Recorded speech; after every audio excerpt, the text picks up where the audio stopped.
ভাটিয়াখালী গাঁও পঞ্চায়তৰ অন্তৰ্গত এগৰাকী উচ্চ শিক্ষিতা আঞ্চলিক সদস্য পদৰ প্ৰাৰ্থীৰ ব্যাপক নিৰ্বাচনী প্ৰচাৰ।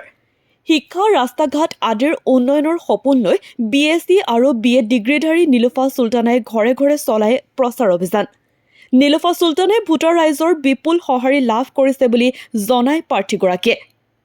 চামগুৰি সমষ্টিৰ অন্তৰ্গত 159 নং ভাটিয়াখালী গাঁও পঞ্চায়তৰ আঞ্চলিক পঞ্চায়তৰ সদস্য পদৰ ভাৰতীয় জাতীয় কংগ্ৰেছ দলৰ মনোনীত প্ৰাৰ্থী নীলোফা চুলতানৰ ব্যাপক নিৰ্বাচনী প্ৰচাৰ। নীলোফা চুলতানৰ কথা বতৰা আৰু হাঁহিত আপ্লুত হৈছে ভোটাৰ ৰাইজসকল। নীলোফা চুলতানে কয় যে জনসাধাৰণৰ সেৱা কৰাই তেখেতৰ মূল উদ্দেশ্য। ঘৰে ঘৰে গৈ নিৰ্বাচনী প্ৰচাৰ চলোৱাৰ উপৰিও ৰাস্তা ঘাটতো ৰাইজৰ লগত মত বিনিময় কৰাত ব্যস্ত প্ৰাৰ্থীগৰাকী। আগন্তুক পঞ্চায়ত নিৰ্বাচনত বিপুল ভোটত জয়যুক্ত কৰাবলৈ আহ্বান জনায় ভোটাৰ ৰাইজক। নিৰ্বাচনী প্ৰচাৰ চলাইছে কি ক'ব? মই নিৰ্বাচনী প্ৰচাৰ চলাবলৈ আহিছে, বহুত ভাল লাগিছে আহি পেলাই।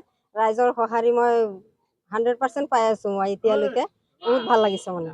আজি ক'ত ক'ত নিৰ্বাচনী প্ৰচাৰ চলাইছে? আজি 6 নং ৱাৰ্ড আৰু 7 নম্বৰ ৱাৰ্ডত নিৰ্বাচনী প্ৰচাৰ চলাই আছোঁ। ৰাইজৰ পৰা কেনেদৰে সঁহাৰি লাভ কৰিছে? ৰাইজৰ পৰা 99.9% সঁহাৰি পাই আছোঁ। বহুত ভাল লাগিছে মানে, এনেকুৱা ভাল মোৰ আৰু লগা নাই কেতিয়াও। ৰাইজক উদ্দেশ্য কৰি কি আহ্বান জনাব? মই ৰাইজক উদ্দেশ্য কৰি এইটোৱে ক'ম, মই মানে যদি নিৰ্বাচনত জিকিব পাৰোঁ তেতিয়াহ'লে মই জনসাধাৰণৰ সেৱা কৰিম।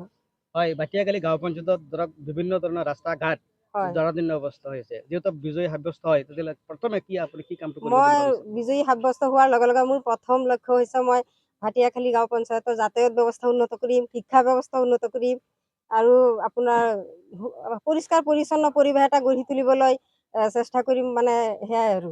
আপোনাৰ শিক্ষাগত অৰ্হতা কিমান? মই BSc পাছ কৰিছোঁ। BSc পাছ কৰাৰ পিছত মই BEd কৰিছোঁ। কোনটো পদত প্ৰতিদ্বন্দ্বিতা কৰিছে? মই ভাটিয়াখালী গাঁও পঞ্চায়তৰ পৰা কংগ্ৰেছ দলৰ আঞ্চলিক সদস্য পদত প্ৰতিদ্বন্দ্বিতা কৰিছোঁ। আপোনাৰ নামটো কি আছিলে? মোৰ নাম Nilofa Sultana. News desk report, ডিটক্স এনি।